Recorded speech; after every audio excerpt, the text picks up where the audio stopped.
বিষয় দিক নিয়ে আলোচনা করব। কালকে আমরা ইম্পারেটিভ, ইন্টারোগেটিভ এগুলো নিয়ে আলোচনা করেছিলাম। আজকে আমরা চলে যাবো ভয়েস চেঞ্জের স্পেশাল ফর্ম। একটু বলে রাখি, ভয়েস চেঞ্জের কিছু স্পেশাল ফর্ম আছে, যেটা আমরা এখনই যেটা আলোচনা করবো সেটা হচ্ছে কগনেট অবজেক্ট যুক্ত। আমরা সাধারণত জানি ভয়েস চেঞ্জের মানে পড়ার সময় প্রথমেই বলেছিলাম যে ট্রান্সিটিভ ভার্বের ভয়েস চেঞ্জ হয়। ট্রান্সিটিভ ভার্ব কোনগুলো? যে ভার্বের অবজেক্ট থাকে, মানে অবজেক্ট থাকবে সেরকমই ভার্বের ভয়েস চেঞ্জ হয়। ইন্ট্রান্সিটিভ ভার্বের মানে অকর্মক ক্রিয়া, যার অবজেক্ট নেই, এরকম ভার্বের ভয়েস চেঞ্জ হয় না ইন জেনারেলি, সাধারণত বলেছিলাম।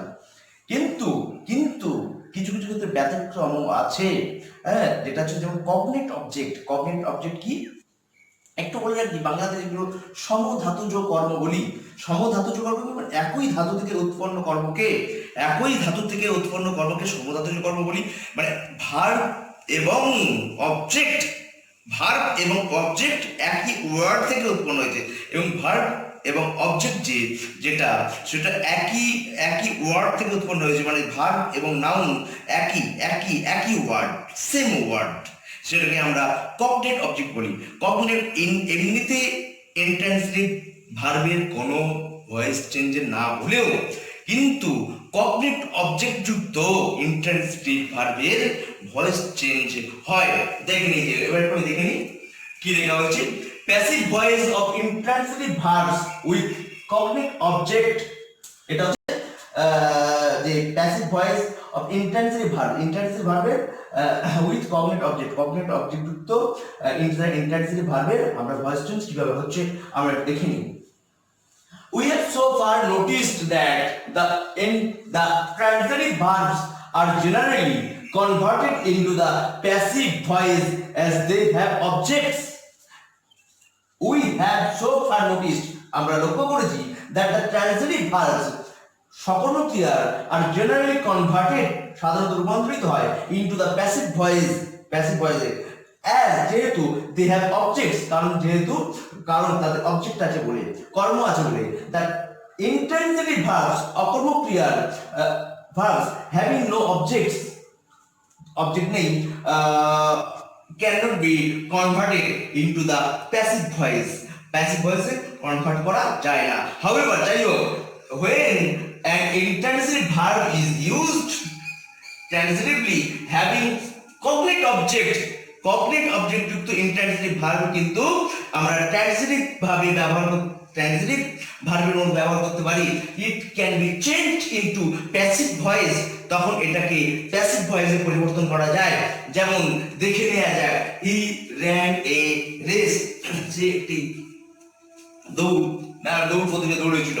দেখো এখানে র্যান এবং রেস মানে দৌড় প্রতিযোগিতা, সেখানে দৌড়েছিল, সেটা একই ওয়ার্ড থেকে না, দুটো একই জিনিস, দুটো সমধাতুজ ব্যাপার কি।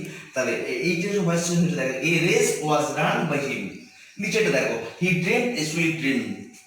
স্বপ্ন দেখা, সেটা সুন্দর, হি ড্রিমড এ ড্রিম, সেটা স্বপ্ন দেখেছিল। তাহলে ড্রিমটা কি থেকে এসছে? ড্রিম থেকে এসছে। ড্রিম আর ড্রিম একই ওয়ার্ড থেকে উৎপন্ন হয়েছে। এই যে আমরা এখন পর্যন্ত যেগুলো করেছিলাম, দেখো, হি প্লেজ ফুটবল, সে ফুটবল খেলে।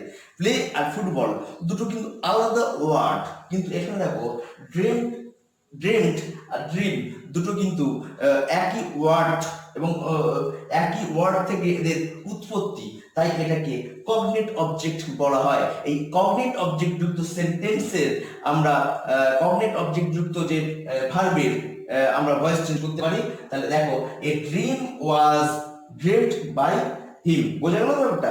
মানে এরকম, হি ড্রিমড এ ড্রিম, তাহলে ড্রিম আর ড্রিমড দুটো একই ওয়ার্ড থেকে উৎপন্ন হয়েছে। এইগুলো যখন একই ওয়ার্ড থেকে উৎপন্ন হচ্ছে, সেই যে অবজেক্টটাকে কগনেট অবজেক্ট বলছি। আর এই ভার্বটাকে যেহেতু কগনেট অবজেক্ট নিয়ে যুক্ত আছে, তাই এখানে ভয়েস চেঞ্জ করা যায়। ভয়েস চেঞ্জ হয়েছে, a dream was dreamed by him. বুঝে গেল? তাহলে কগনেট অবজেক্ট কি? যে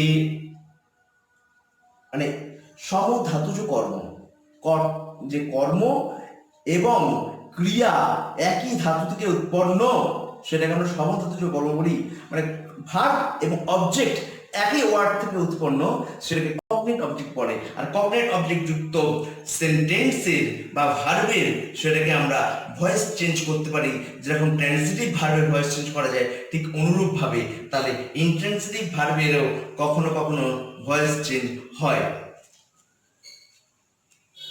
এবার আমরা ওই যে ব্যতিক্রম যে নিয়মগুলো করছি তার দ্বিতীয় এবং তৃতীয় নিয়মগুলো করবো।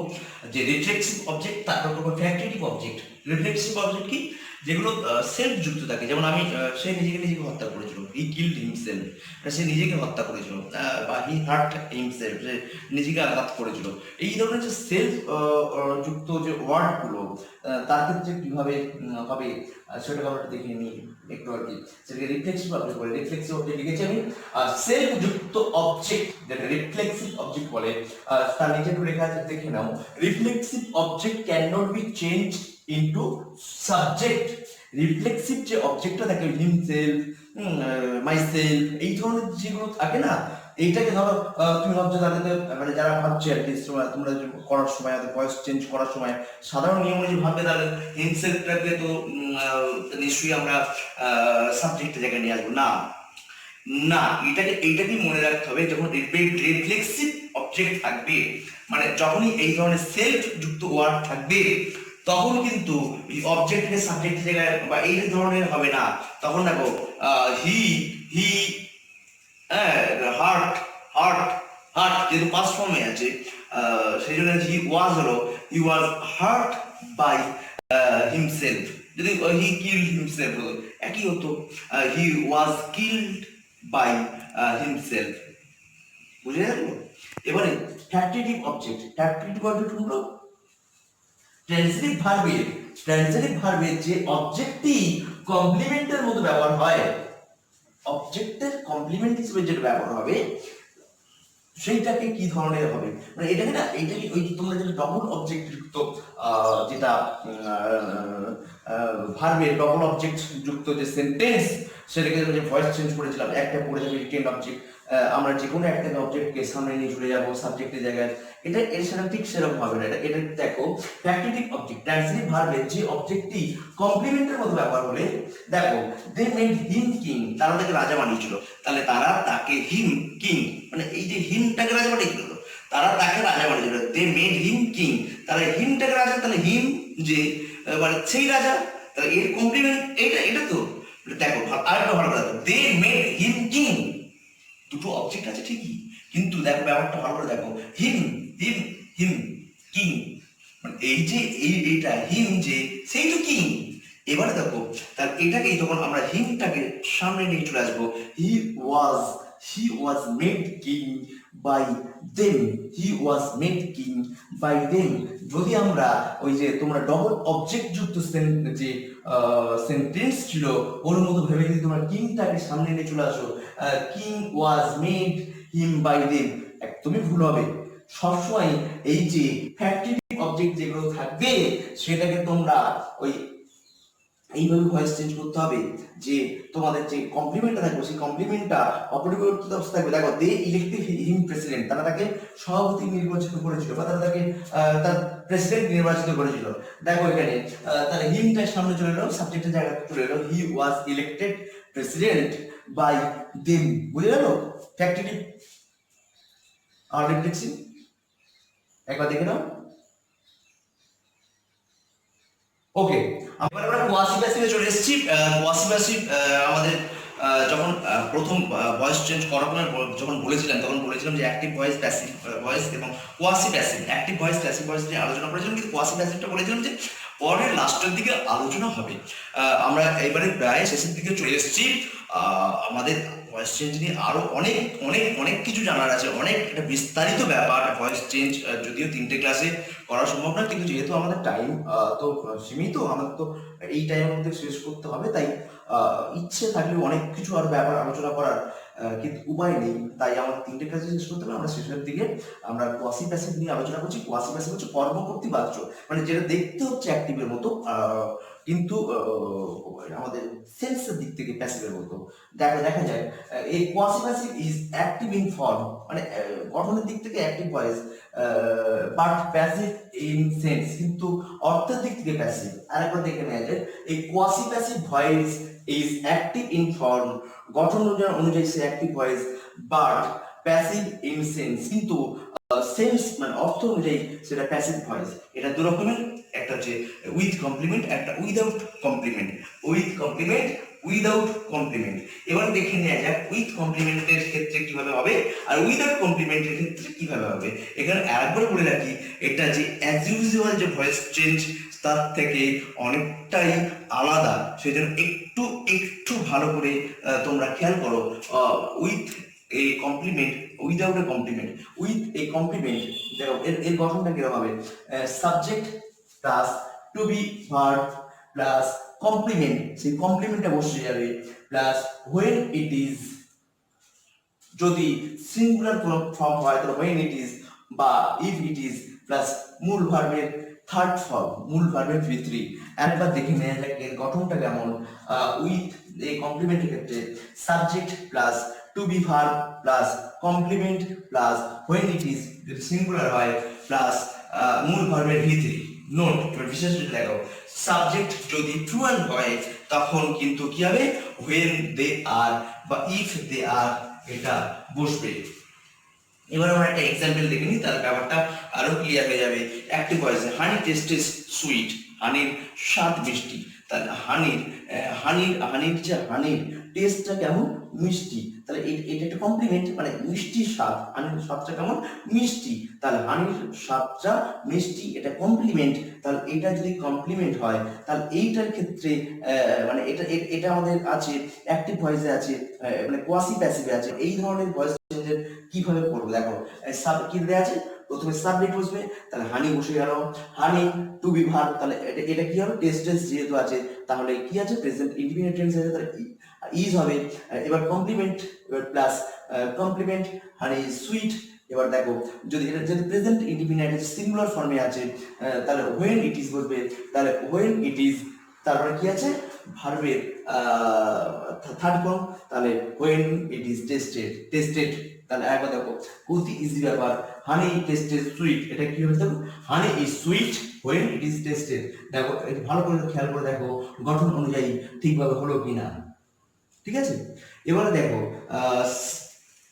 Verbs without a complement, complement ছাড়া কি হচ্ছে, subject plus to be verb plus মূল ভার্ব, কমপ্লিমেন্ট ছাড়া।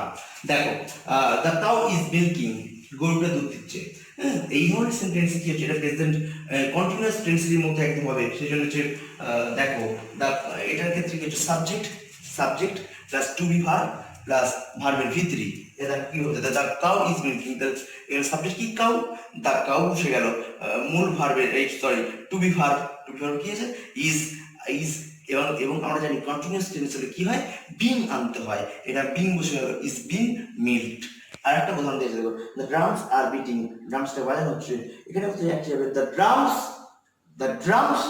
একটা বি ভার্ব আসবে, আর হলো বিং হলো, কারণ কি present continuous tense are being beaten, sorry, the drums are being beaten. এবার ভালো করে খেয়াল করো, কোয়াসি প্যাসিভ যেটা তোমার দেখতে অ্যাক্টিভের মতো কিন্তু সেন্সের দিক থেকে প্যাসিভের মতো, এবং এই দু রকমের অনুযায়ী চেঞ্জ হয়, একটা কমপ্লিমেন্ট একটা উইদাউট কমপ্লিমেন্ট। কমপ্লিমেন্ট হলে তার গঠনটা কিরকম এবং তার চেঞ্জটা কিরকম হবে, দেখো subject plus to be verb plus complement plus when it is যদি সিঙ্গুলার হয় প্লাস মূল ভার্বের থার্ড ফর্ম। আর যদি উইদাউট কমপ্লিমেন্ট হয় তাহলে কি হচ্ছে দেখো, subject plus to be verb plus মূল ভার্বের v3। এবার একটু ভালো করে দেখে নাও, তাহলে আরো ব্যাপারটা ক্লিয়ার হয়ে যাবে। যেটা দিয়ে শেষ করছি সেটা passive voice of complex sentence. এটা ছোট্ট করে একটু জেনে রাখা দরকার, জাস্ট একটু জাস্ট জেনে রাখা দরকার, কারণ হচ্ছে আমাদের হয়তো লাগবে না এটা। আমরা ক্লাস 10 পর্যন্ত যেহেতু ভয়েস চেঞ্জ করবো আর কি, ক্লাসগুলো যেহেতু আমরা ক্লাস 10 মানে ভয়েস চেঞ্জের ক্লাসটা আমরা যেহেতু 10 পর্যন্ত বেস করে করছি আর কি, হয়তো লাগবে না, তাও জাস্ট একটু জাস্ট টাচ কমপ্লেক্স সেন্টেন্সের ভয়েস পরিবর্তনে প্রিন্সিপাল ও সাবঅর্ডিনেট উভয় প্রকার ক্লজেরই পরিবর্তন করতে হয়। কমপ্লেক্স সেন্টেন্স আমরা যখন আরেকটু ক্লজ ট্রান্সফার করব তখন আরো ব্যাপারটা ক্লিয়ার হয়ে যাবে যে ক্লজ কাকে বলে, কমপ্লেক্স সেন্টেন্স মানে জটিল বাক্য কোনটা, কোনটা সিম্পল বাক্য, যে কমপ্লেক্স সেন্টেন্সের এবং প্রিন্সিপাল ও সাবঅর্ডিনেট উভয় প্রকার ক্লজেরই পরিবর্তন করতে হয় যদি দুটোতেই ট্রান্সিটিভ ভার্ব মানে যদি দুটোতেই ট্রান্সিটিভ ভার্ব হয় এবং অবজেক্ট বা কমপ্লিমেন্ট থাকে। দেখো আমি একটা উদাহরণ দিয়েছি, ওই knows that Columbus discovered America, আমরা জানি যে কলম্বাস আমেরিকা আবিষ্কার করেছিল। দেখো প্রথম উই নোজ দ্যাট তারপর কলম্বাস ডিসকভার্ড আমেরিকা, দুটোতেই আমরা চেঞ্জ করা চলে কিরকম ভাবে দেখো, that America was discovered by Columbus, হলো that is known to us, এই দ্যাটটা সামনে চলে গেছে, ইজ নোন টু আস, বুঝে গেল না? দুটোতেই ভয়েস চেঞ্জ হয়ে গেছে, যে Columbus discovered America, we knows that, এই দুটোই ভয়েস চেঞ্জ হয়েছে। জাস্ট হচ্ছে এর জন্য আমাদের বোঝার সুবিধাতে দ্যাটটা প্রথমে দিয়েছি, দ্যাটটা প্রথমে না দিতে পারতাম, এটা একবার ভালো করে দেখে না, জাস্ট একটু জেনে রাখার জন্য, অতি ইজি, আবার কোনো ব্যাপার না, জাস্ট হচ্ছে ক্লজটা যদি আনতে পারি হয়ে যাবে, কোনো ব্যাপার না। ওকে, আমরা ভয়েস চেঞ্জ এখানেই শেষ করলাম, যদিও আগেও বলেছি ভয়েসের মতো বিষয় একটু এত কম সময়ের মধ্যে শেষ করা সম্ভব নয়, তবুও আমাদের অল্প ক্লাসের মধ্যে যেহেতু শেষ করতে হবে তাই আমরা এখানে শেষ করলাম। আমাদের যদি তোমাদের কিছু কোশ্চেন জিজ্ঞাসা থাকো, আমাদের আগেও বলেছি 6289718129 62 আমি আগে লিখে দিয়েছি, লিখে দিচ্ছি একবার,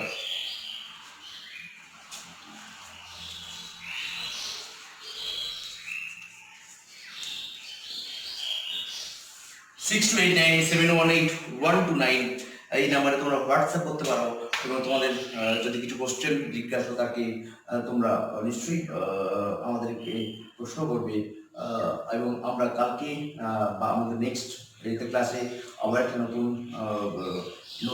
ইংরাজি কোনো নিয়ে আলোচনা করব।